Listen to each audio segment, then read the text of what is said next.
Hello guys, আসসালামু আলাইকুম। হঠাৎ করে পিকনিক আয়োজন ফ্যামিলির আশেপাশে সবাইকে নিয়ে। তো এই তো আলুটা ধুয়ে মানে আলুটা আমরা ভেজে নিচ্ছি কারেন্টের চুলায়, তাহলে তাড়াতাড়ি সিদ্ধ হবে। তারপরে এই তো আমরা মুগের ডালটা ভেজে নিচ্ছি, এটা করলে তাড়াতাড়ি সিদ্ধ হয়।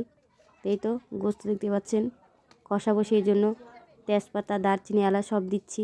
তারপরে এই তো আদা, রসুন, জিরা বাটা দিয়ে দিলাম স্বাদ মতো, পেঁয়াজও দিয়ে দিলাম অনেকগুলো। এখন লবণ দিচ্ছি স্বাদ মতন, এতে মরিচের গুঁড়ি, জিরা ধুয়া, তারপরে একটু হলুদ দিব। তো এটা হচ্ছে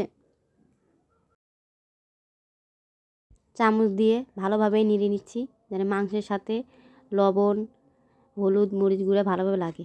এখন এই তো পানি গরম দিয়েছি চুলায়।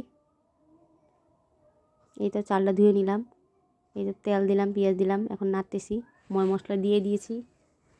এই তো এখন আমরা চাল দিয়ে দিচ্ছি, এটা হচ্ছে সাদা চাউলের বিরিয়ানি, গরুর গোস্ত দিয়ে। তো এই তো চালটা ভালোভাবে নিয়ে নিচ্ছি না লেগে যায়। এই তো এখন আমরা যেই